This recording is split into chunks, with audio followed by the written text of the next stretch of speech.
Yo. Welcome into the ChrisBeCappinn Show. Today is April the 25th. We have 3 more games in the NBA playoffs for tonight.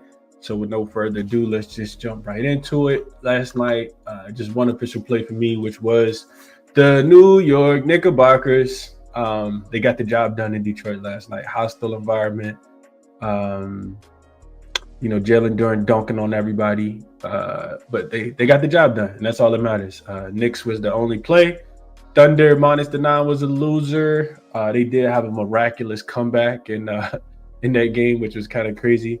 And then had that on the short list. Also had Jalen Brunson over his points on the short list. He did get to 30, even though he missed the last free throw on purpose.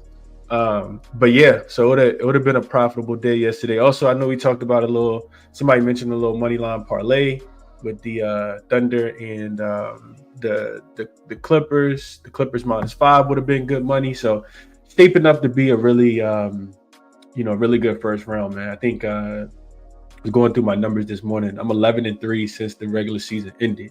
So playoff games and so far through the first round. Hopefully we can catch a couple more of these series bets and just finish a little even stronger in the first round. But it's been a pretty good run, man. 11-3 last 14. Let's get into it for today. Big answers. I was rooting for you, Chris. I'm glad you still alive on that future bet. I bet OKC plus 240 in the third quarter. Love to hear that, man. Love to hear that. Appreciate you, man.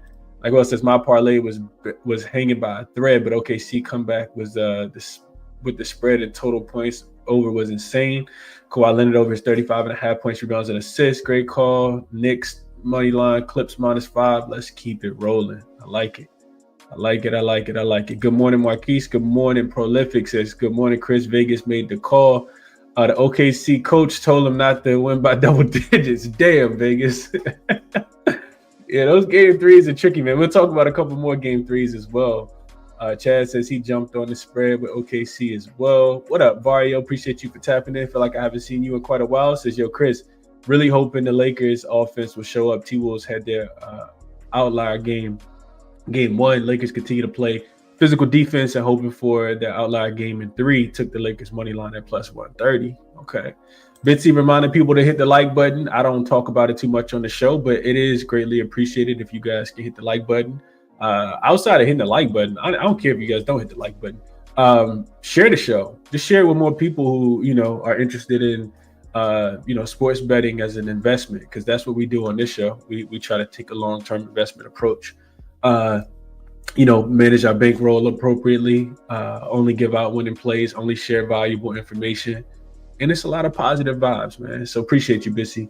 I love it says 5 points off. I run it back today. Not sure what you mean here. Let's see. For Brad says, I regret not taking OKC money line at halftime. I didn't even check the line. I was thinking about it. I was like, I think I'm gonna just chill. We talked about it though, right? We talked about it. The Thunder are gonna lose a game. It's gonna be because their 3-point defense is not that great, and you see Scottie Pippen Jr. catch fire in that first quarter, and they probably end up losing the game maybe if Ja doesn't go down with that injury, that hip injury. But it is what it is. It's the way it rolls, man. What up, Justin? Appreciate you for tapping in. Good morning, Beach. Appreciate you for tapping in as well. Rick says, I'm trying to chase a little 2 bands. Me too. Always trying to chase it a little bit. What up, PZ? Good morning. Good morning, Rick. Appreciate y'all for tapping in, man. Let's jump into it. Good morning, Jordan.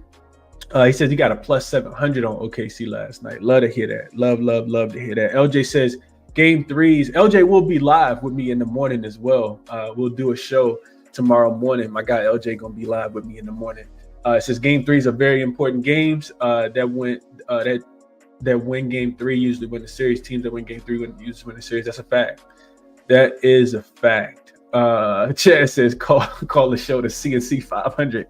The S&P 500, man. The S&P 500. I'm investing in some. I got a nice little portfolio that I'm continuing to try to invest in and run up as well, and trying to get it all different ways, man. All different ways outside of sports betting. But I'm glad to hear you guys got a plus 700 last night.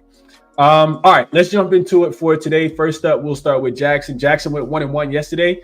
Nicholas Batum under his 6.5 points plus rebounds was never a wise decision. Not sure what jaXon was smoking with that one, but that was a losing bet. jaXon also gave out the under between the Thunder and the Oklahoma City Thunder and the Memphis Grizzlies yesterday. Under 227.5 was a winning bet yesterday. So we're going right back to it today. What is the best? Let's see real quick. What did I put in here? Total bet.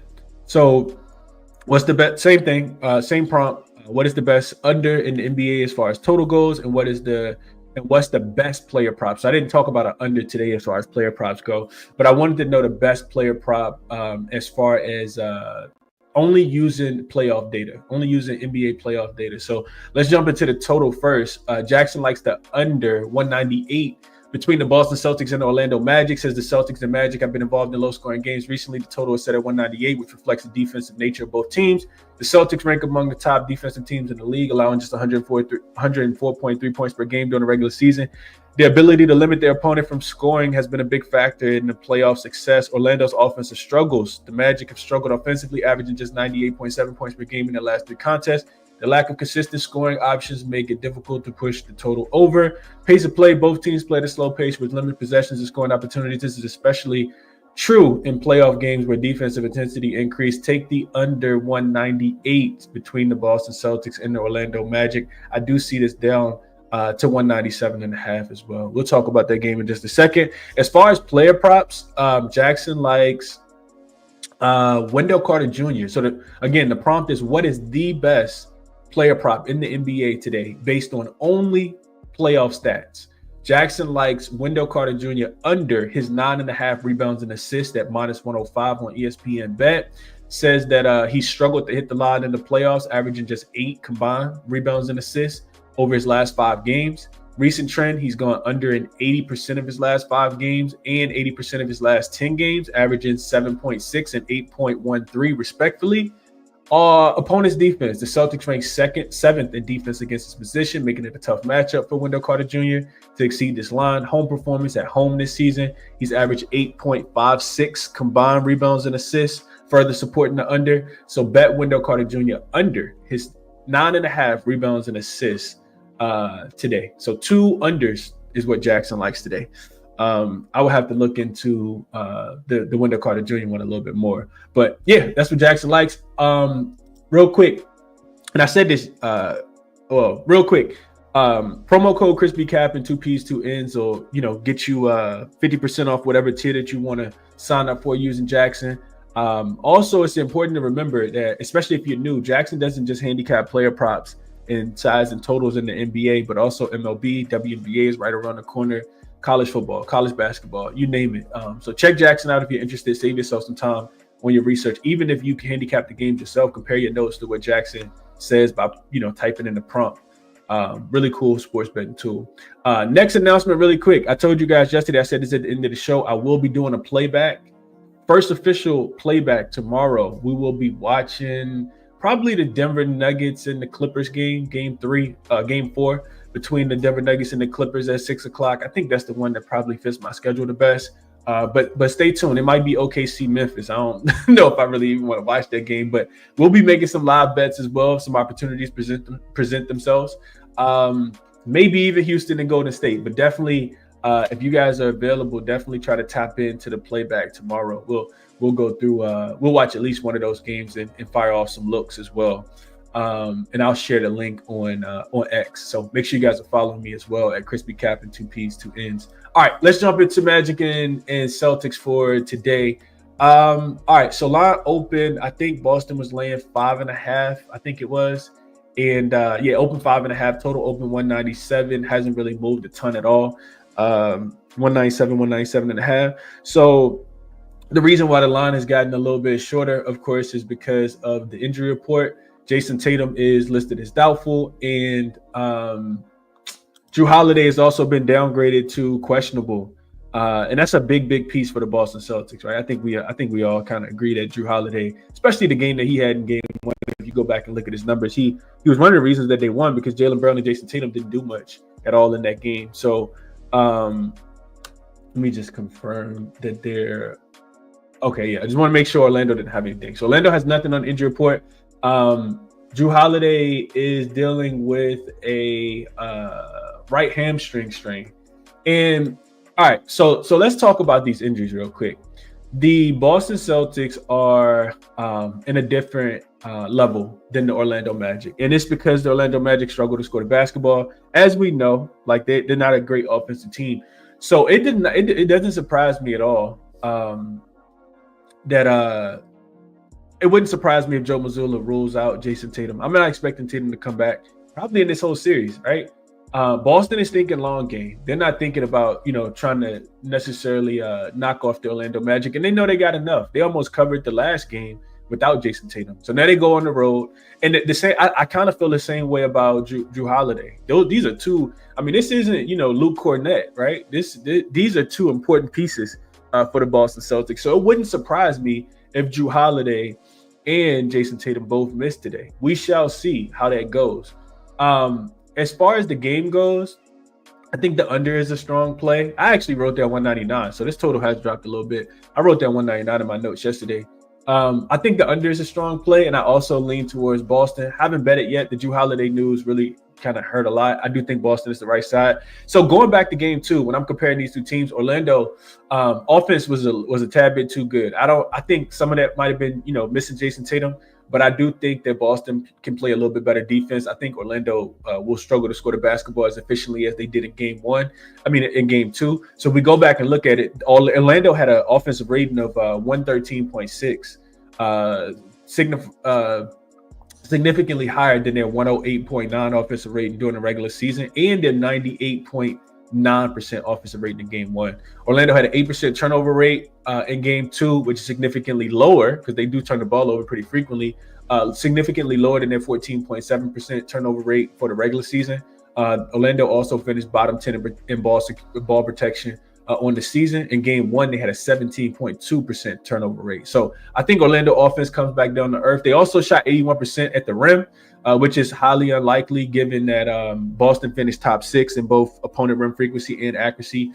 And they were holding teams below 65%. So I don't think Orlando, attacks the rim and shoot that well at the rim again. Last but not least, Orlando finished in the half court. They had a 105.9 half court rating, significantly higher than their average of 91.5. So Orlando's offense, I'm not expecting to look as good. Boston played really, really well on the road. They were actually a better road team than home team. They finished 32-5 straight up, 20-15-2 as road favorites this season. They were winning by an average of 11.2 points per game. If you factor just the games after the All-Star break, where we thought Boston would kind of let up a little bit, not at all. They finished 11-1 straight up, 7-3-1 against the spread, winning by an average of 11.1 points per game as well, just after the All-Star break. Meanwhile, Orlando finished just 3-11 straight up, 5-8-1 against the spread as home dogs this season. They went an abysmal 0-4-1 against the spread as home dogs with super low totals below 212 or less. They didn't cover any of the games. And then also Orlando finished 10-4 to the under as home dogs this season. So I do think we already talked about this. Both of these teams play really, really slow. I know game two crept up and over the total. I like game three to go under. And I would be laying before I would be taking the points with Orlando. I think Boston has enough to go ahead and win this game by 2 possessions. That's my thought process. As far as player props, I do think that there's one that we have to talk about. So we will put our seatbelts on real quick. Sunglasses if you need them. Take a little short quick over to Outlier. Minimize myself. So I'm looking at one player in this game and one player only, and that is Derek White. We talked about him in game number 1. I didn't bet him.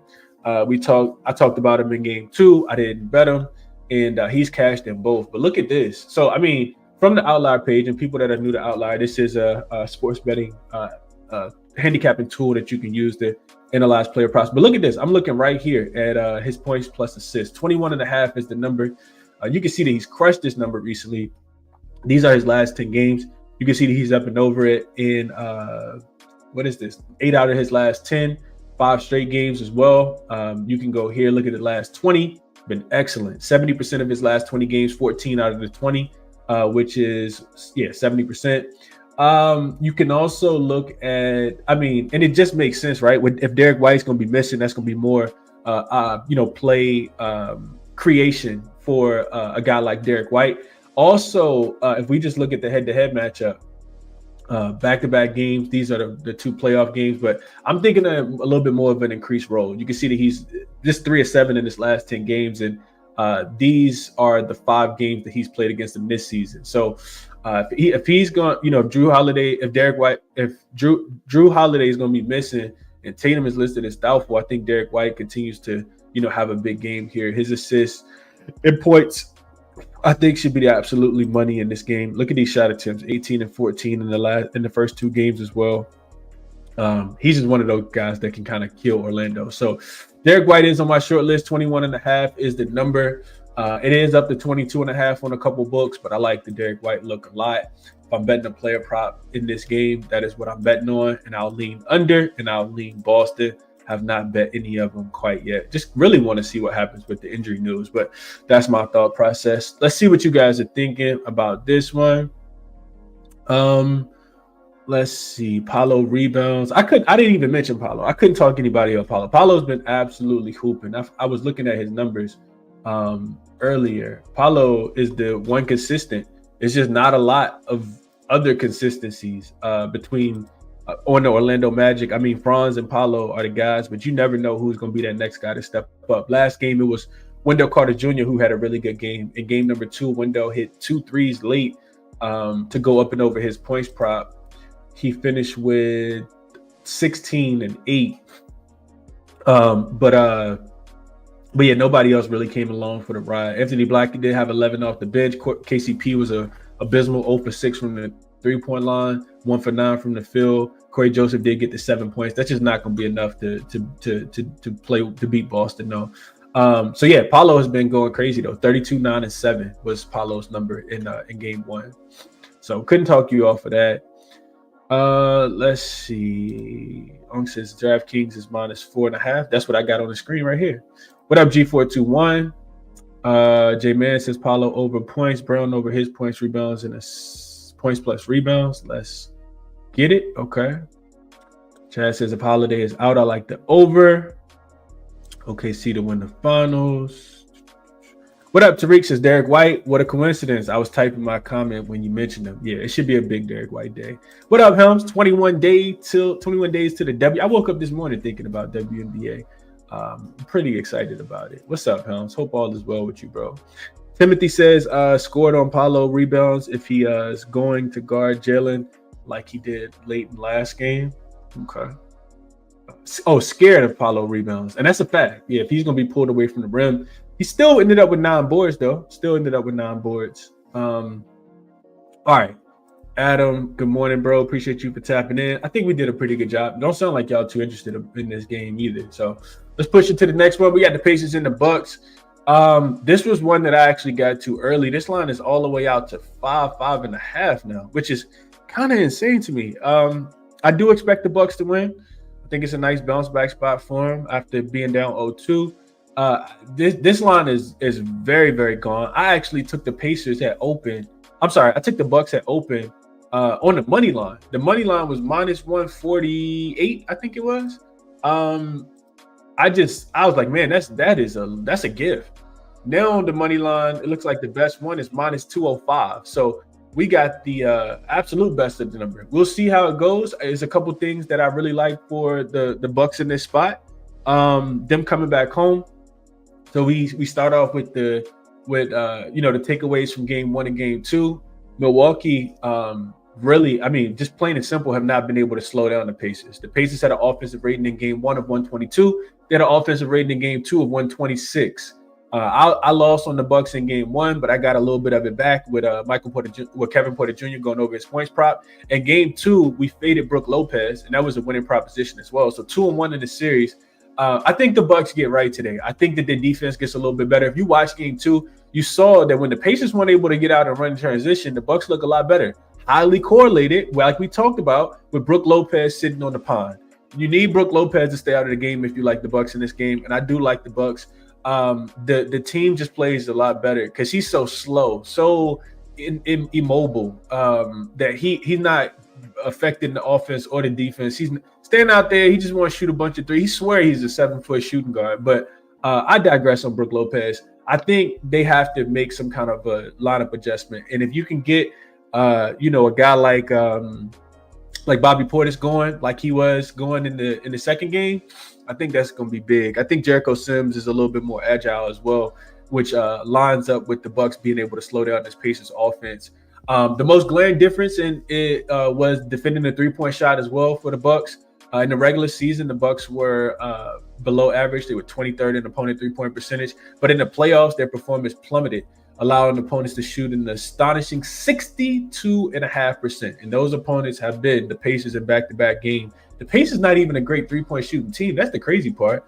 The perimeter defense has been really, really bad against this high-powered Indiana Pacers offense.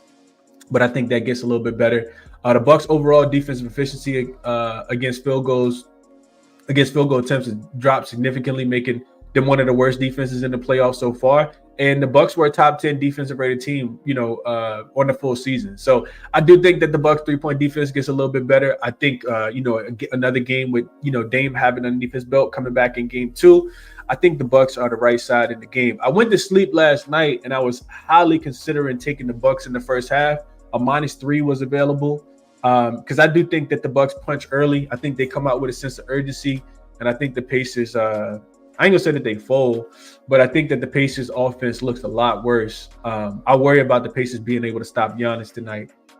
And if you do try to stop Giannis, then that just opens up the 3-point shooters. We know role players play better at home.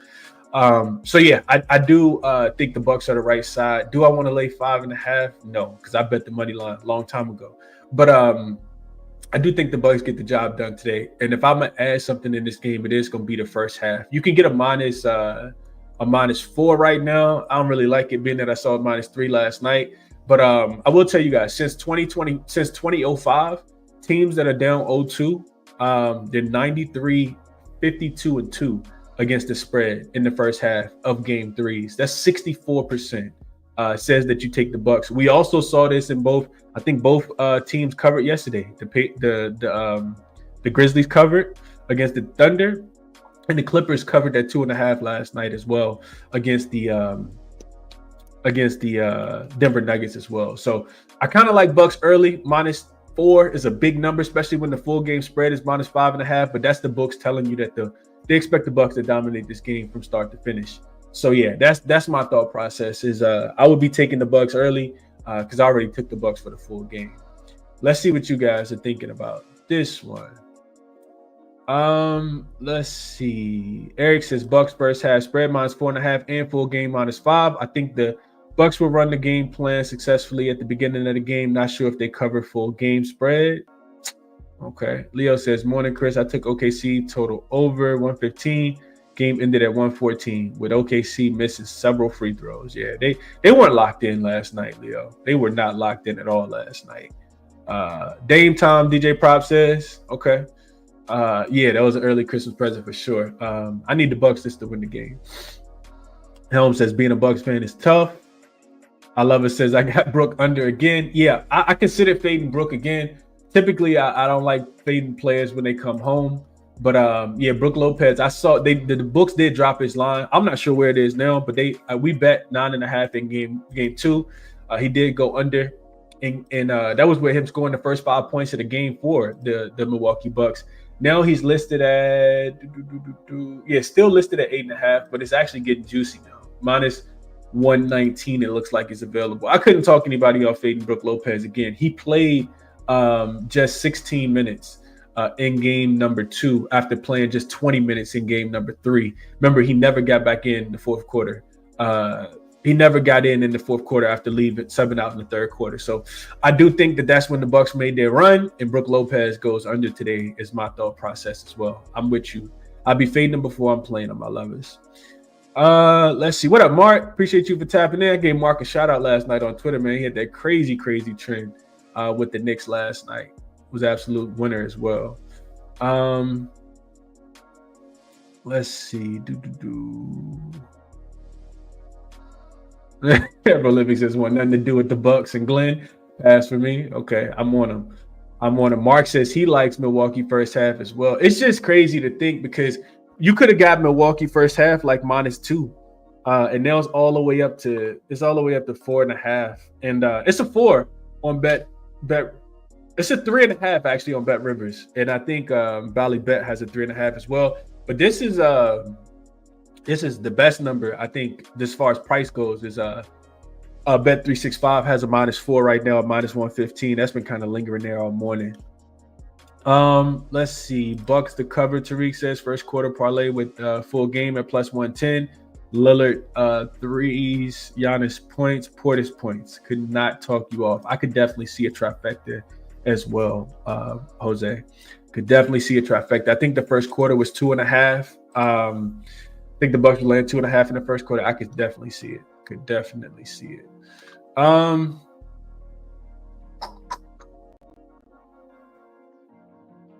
Let's see. Just double check it real quick. Yeah, 2.5 is the number. First quarters could be a little shaky, but the first quarters have been looking good for the team that's been down in a bounce back spot for sure. All right, push over to the next game. Last game on the board is my Los Angeles Lakers. They will be in Minnesota tonight, taking on the Timberwolves. Line open 1, which is by far gone now. And the spread opened. Spread open 1 in favor of Minnesota. Excuse me. And 1.5. I'm sorry. Total open 208.5. It is down to 205.5. And I got to the game a little late in this one. I didn't bet anything at all. Not sure. I guess Timberwolves first half, I guess, is the way that I would play. I don't really know about this game. What I will say is I do think that the under is probably the best play. I just don't like getting the worst of the number. Like I said, it opened 208.5, and it's all the way down to 205 now, 205.5. And I got some pushbacks on that as well. So real quick, game threes, where between the 3 and the 6 seed in the first round specifically, when they're tied 1-1, they typically do go to the home favorite. Which would be the Minnesota Timberwolves. Those teams are 15-5 straight up, 12-8 against the spread, going all the way back to 2003. So if it's a tie series and the 6 seed is laying points at home, they typically do win 15-5 straight up. Like I said, 12-8 against the number. The Lakers also didn't finish that well, going back to after the All-Star break on the road in general. They were kind of Jekyll and Hyde, man. I think they finished 19-21 on the full season, just 6-8 straight up, 7-7 against the spread on the road after the All-Star break. Minnesota wasn't great at all at home either, though. Just 14-22 against the spread, covering just 38.9% of their games. They did finish the season kind of strong, 5-0 straight up, 4-1 against the spread in their last 5 at home as a favorite. So yeah, I think. Honestly, I don't know, man. This is the series that I have not really messed with too much. I kind of just want to watch it. I kind of want to take my Lakers. I don't know what's going to happen. I'll tell you guys, based on the information that we have at hand, though, going back to the total, both game 1 and game 2 was played at just 88 possessions per team. And that's super slow, super slow. It's actually the second slowest pace series that we've seen so far outside of Boston and Orlando that was played at 87.5. So when you think about Boston and Orlando, which has a total of 197, I know that the offensive ratings haven't been necessarily, you can't compare anybody offensive rating to Orlando. They got the worst offensive rating in the playoffs, of course. But both of these teams playing that slow kind of scared me off of wanting to take it over. Also, I looked at the Lakers, their offensive rating in both games. Game 1, they didn't play any defense. Gave up a bunch of transition points. Timberwolves shoot 50% from the three-point line. In game 1 and game 2, the Lakers had an offensive rating of just 106.8 and 108. The reason why the Lakers were able to win the game in game 2 with a 108 offensive rating is because their defense showed up. The Timberwolves shot terrible from the three-point line. Lakers didn't give up a lot of transition points. They actually won the rebounding battle as well. I'm not expecting much pace to be there. So I do agree with the total coming down. Like I said, these are the second slowest pace series that we've seen so far. I'm not expecting a lot of points in transition. Both of these teams combined for just 19 points in transition in game number 2. The problem that I'll have with taking the under, as much as I lean under, is that both teams shot 20% from the 3-point line in game 2. It kind of reminds me a little bit of Detroit and New York, because we saw both teams shoot the ball terribly in game 2, and then both teams shoot the ball a little bit better in game 3. The Lakers and Timberwolves are two teams that are highly dependent upon the 3-point shot. That to me is a little bit scary. Both of the teams shot less than 45% from the field as well. I do think that can continue to happen, but with the 3-point frequency and volume that we've seen and the accuracy that the Timberwolves can, they can get hot from the 3-point line, Lakers can too, kind of scares me off of wanting to play this total, especially with losing 3 points of value. So I didn't bet this one. I kind of lean under, and I kind of lean Timberwolves first half as well. I think the home favorite trend kind of makes a lot of sense here in this game. I of course I'm rooting for my Lakers, but I didn't bet this one. I did not bet this one at all. Let's see what you guys are thinking, and then we'll do a quick recap. Let's see. Chad, okay, going against the world, says, man, Pacers about to dog walk these boys. Everyone on the Bucks. Pacers clearly look like the better team in the postseason. Okay, all right. I don't know how long you've been sports betting, but I get it, Chad. I get it, brother. I used to be there. Reem says Bucks -2.5. What up, Reem? DJ says, I don't feel great about the Lakers in this spot, but I also don't trust the Wolves as a home favorite. That's kind of where I am too, man. I think, man, I'll tell you guys, if you're a diehard like sports fan of any team, it's nothing like betting against your team and then they win, because then you lose money and you feel good that they won, but if you hate losing money like me, and that's enough for me to stay off of the game. I don't think I'm gonna bet this one. Let's see.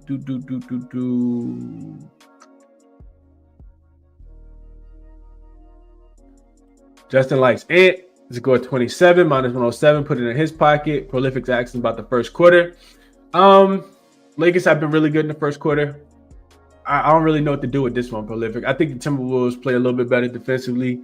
I do think the Lakers are the better team. Don't get it twisted. I just think it's a bad matchup. I've been seeing that since before the series started.